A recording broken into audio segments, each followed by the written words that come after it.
Hey guys, thanks for joining us here at Salty Ginger Talk. If you're a returning listener, it's great to have you back. If you're new to the channel, we're really glad you joined us and hope you like what you hear. So our podcast is for people that want to learn something new or make themselves a little bit better every day. And today's episode, we're going to do a little gut check with ourselves. It's important to do this every so often. Make sure you're being honest with yourself because that's what our episode is about today. Are you really being honest with yourself? Or are you just telling yourself the version of the truth that feels safe and comfortable? Are you selling yourself the illusion that you want to believe so you don't have to confront your problems? Now, here's the truth. Most people are not held back by the world around them. They're held back by the lies that they tell themselves. They justify their inaction. They excuse their failures, and they rationalize their bad habits. The problem with this is self-deception is very expensive. It costs you growth, it costs you peace of mind, it costs you confidence, and it costs you success. And if you want to change your life, the first step is simple, but it is not easy. You have to be honest with yourself. And so today, I'm going to give you 5 practical tips to help you start doing exactly that with real world examples and actionable tools that you can start using today. So before we dive in, let me just say, I am not throwing stones because I live in a glass house. All of us struggle with some version of being honest with ourselves, or in some area of our life, we're not as honest with ourselves as we are in other areas of our life.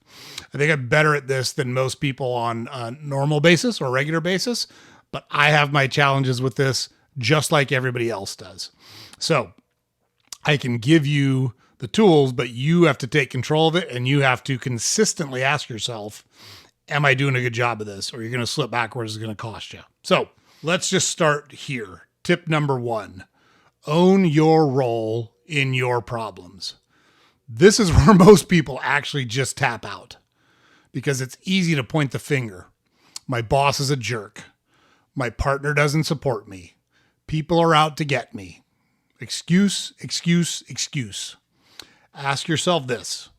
What role do I play in this situation? Because here's the hard truth. You are always a contributor to your own outcomes. Always. Never, ever, ever are you blameless when things go wrong. Let me give you a real example. A friend of mine owned a small business that was failing. He blamed the economy. He had bad clients. Costs were rising. But when I talked to him and we talked through it, I said, you know, what do you have control over? Let's just say that the economy does suck. Some of your clients suck and costs are going up. You don't have control over those things. What do you have control over? When he sat down and looked at his habits, there was some truth in there. He hadn't followed up on his sales leads. No process by which he kept calling and trying to generate business. Didn't have a financial plan or roadmap. He was winging it. And once he owned that, things changed. He started taking action, and within 6 months, that business turned around. So we got to create a mindset shift in those scenarios. One way to do that is to start journaling with this prompt every day. What part of this is my responsibility? Now, it's important to understand you're not talking about blaming yourself. Like you're not beating yourself up. This isn't self-flagellation. This isn't martyrdom. This is about reclaiming your power. What part of this do I own that I have control over that I should be taking different actions on so I can deliver a different result, right? So that's what the whole point of this is about. So you've got to commit right now to owning your role in your problems. Start by using that journaling tip and see where it takes you. It's a good place to start. Okay, tip number 2.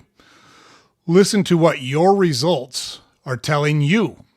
So you might say, I'm a hard worker, but what do your results say? Do you spend your time wisely, or do you spend more time scrolling than building? More time looking busy than actually being productive? Here's the deal. Your results are the most honest feedback you'll ever get. Look, I'm in the process of losing quite a bit of weight because I have quite a bit of weight to lose. And I hear people say a lot, I would do anything to lose weight. But what they don't say is the second part, which is except eat right and exercise. Because we all know that by changing your nutrition and exercising on a regular basis, you can control your weight. It's not easy. It's not fun, but it's entirely within your control. Is there some anomaly where someone's metabolism is super slow? Yeah, but they are the exception. They are the less than 0.5% of our population. Most people that struggle with their weight make bad choices on a consistent basis, so they add fat to their body. That's how it happened to me. I'll just tell you right now. That's how it works. So, when someone says he was or they were committed to fitness, and then they tell you they haven't been to the gym in 2 months, you ask them why, and it's always life. Life got busy. That's a story. Everybody's life is busy. Elon Musk is busy. Bill Gates is busy. Mark Zuckerberg is busy. Those are people that have multiple things going on all the time. I bet you're not busier than them. I know I'm not busier than them. Yet they accomplish more with their time than I accomplish. The truth is you're prioritizing comfort over discipline. And that's going to hold you back every single time you make that choice. In our example, when you accept that and you build a new routine, you change your nutrition, you change your fitness, and you do it consistently, you're going to lose weight and get in better shape. That's all there is to it. So how do we do that on a regular basis? How do we hold ourselves accountable on a regular basis? And how do we listen to what our results are telling us on a regular basis? Once a week, just do a life audit. So rate yourself from 1 to 10 in these areas: health, money, relationships, and purpose. And then just ask yourself, am I walking my talk? Am I doing what I'm saying I want in those areas? I want to be healthy. What are you doing about it? How many times did you eat fast food last week? How many times did you walk past a salad bar and pick up a bag of chips? Ask yourself those questions. Same thing with money. Do I have a budget? Am I sticking to the budget? Am I spending money frivolously on drinks at bars or buying a bunch of shit for my house that I don't actually need? Am I committed to my relationship? Do I act like I'm committed to my relationship? Do I show my partner on a regular basis that I care about them, that they're important to me? And what's your purpose? Why is it? What drives you? What is it that drives you? If you don't know that, you got to figure it out. Because until you figure that out, you're going to be like a ship without a rudder. You're just going to be kind of floating around in the current wherever the water takes you. Am I walking my talk? Ask yourself that question. And it's important. Don't judge yourself. You're just assessing the situation. You're gathering data. You're gathering information. You're trying to objectively look at your situation and ask yourself questions and answer them honestly.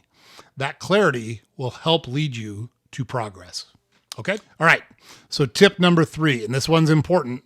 Everybody does this. I'm no different. So I want to be clear about that. Everybody does this at different times. Stop justifying weak behavior. We all do it. I skipped the workout because I was tired. I yelled because they triggered me. I drank too much because I was stressed. Here's the truth.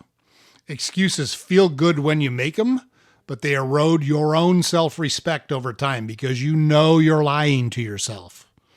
So, a guy in recovery who constantly blames stress for relapsing, but his breakthrough happens when he finally said, I drank because I wanted to avoid my emotions. That admission is painful, but it changes everything because you've identified what is driving the behavior. He got help, owned his choices, and now he's 3 years sober and helping others do the same. And we've heard this described this way by experts in treating people and helping people overcome addiction. The thing that you are abusing, whether it's drugs, alcohol, food, porn, social media, doesn't matter what it is, that's not actually the problem. There is something driving that behavior. And until you identify what the reason is, whatever it is that you're avoiding, whatever it is you're trying to not confront, until you identify that and confront it, you're going to continue to struggle with that thing. And once you identify it and start to confront it, you're starting down the path to recovery. So what do you do? How do you fix this? How do you stop justifying weak behavior? You got to call it like it is. You got to replace the excuse with the truth, like we just talked about. I drank because I wanted to avoid my emotions. I drank to dull the pain. So I chose comfort over growth. That's another way. That's another thing to think about, or another way to phrase it. It might sting. It might suck. It might be hard to admit to yourself, but it's the truth. And that kind of truth is going to help you build strength. So get used to asking yourself that and being honest with yourself. The problem is you can fool a lot of people, but you can't fool yourself. You know you're lying to yourself. So super, super powerful if you're able to get to that point. Tip number 4, ask people you trust to tell you the truth about things you're not sure about. Sometimes we lie to ourselves because we're too close to see it clearly. See this a ton with parents and their children, or spouse with spouse, or loved one with loved one, or friend with friend. The outside feedback matters. So a person I worked with thought they were a great leader, but the turnover in their department was high. The morale was low. This person finally asked their team for anonymous feedback, and the results he got were shocking. People said he micromanaged, that he didn't listen to them, that he didn't treat them respectfully. That was hard to hear, but it actually saved the department and it saved his career because he was able to make adjustments based on those things and say, hey, I thought I was doing a good job of this. I'm clearly not, because to a person, everyone that I interact with gave me similar feedback.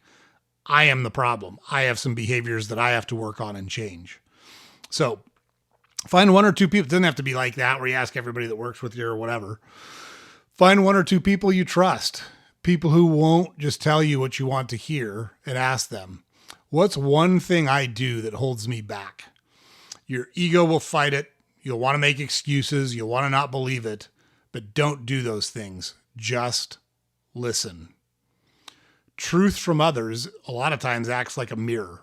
It forces you to look at what you don't want to look at, and you can use it to grow instead of trying to defend your position and defend your previous actions.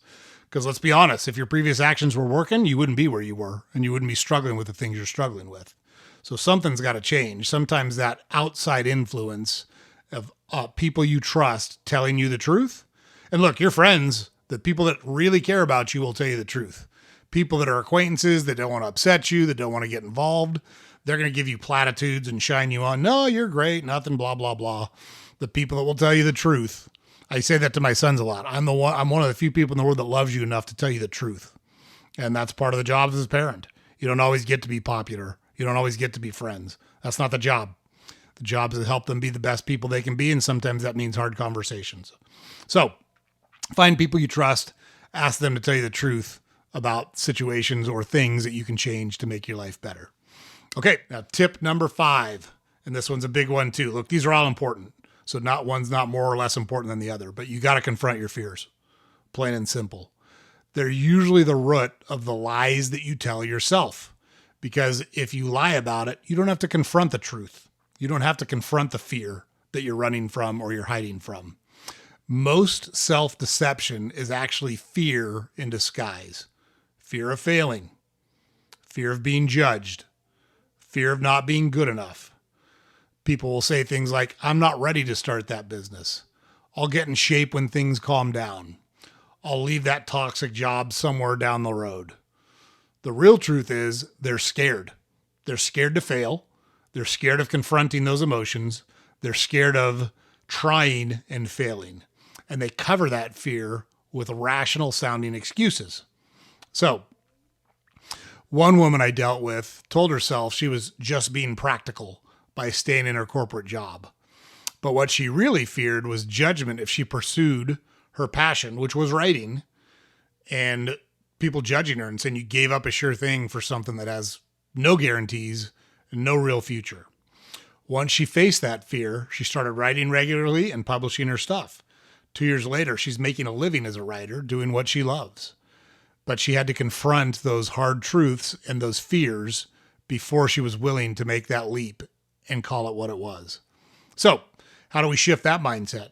Write down one goal that you've been putting off, just one, and ask yourself, what am I afraid might happen if I actually try? right? There's a question that says, what would you try if you knew you couldn't fail? That's another way to think about it. Once you do that, you're going to be able to name that fear. It's going to call that to the front. You're going to be able to name it and confront it. And it's going to have less power over you than it did before because you admitted it, right? It's like the boogeyman. Once you go into the room and turn the lights on, the boogeyman's not there anymore. Once you look under the bed and there's no monster under there, you can go back to sleep. It's no different as adults. It just has different stakes and it impacts different areas of your life. So, all right, guys. So those are our 5 tips. Let's just do a little recap real quick. You got to own your own role in your problems. You've got to listen to your results, not the excuses you tell yourself, the results. Your results don't lie.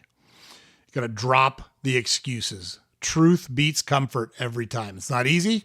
It can suck sometimes, but it always wins out, and it's right. Seek feedback from people who will be real and honest with you, and then face your fears because those are what are hiding behind your lies. That's what you're trying to not confront. And when you face them, it devalues them. It gives you power over them and it allows you to move forward. So look, self-honesty isn't always easy, but it is always worth it. It's hard to do, but the results and the benefit and the multiplier effect it can have on your life is huge. When you stop lying to yourself, you start building the life you actually want, not the one you pretend is good enough or the territory that you've got that you're trying to defend. All right. So here's our challenge to you for this week. Pick one, one area of your life, health, money, relationships, career, and get brutally honest about where you're falling short in that one area. And then take one step, just one. Just pick one thing and say, I'm going to work on changing this week. The mirror doesn't lie. And when you face it, you grow. All right, guys, thanks for listening. If this episode hit home, share it with someone who needs to hear it. And don't forget, like, comment, subscribe to our podcast, whatever platform you consume it on. It's super helpful for us. James puts up here every day our website, saltygingertalk.com. All of our podcast episodes are available there. All of our social media accounts and links to those are there. And we publish a newsletter every weekday that you can subscribe to there. Really appreciate you checking out the channel. Hope you're having a great week. Love to see you next time, and we'll talk to you soon.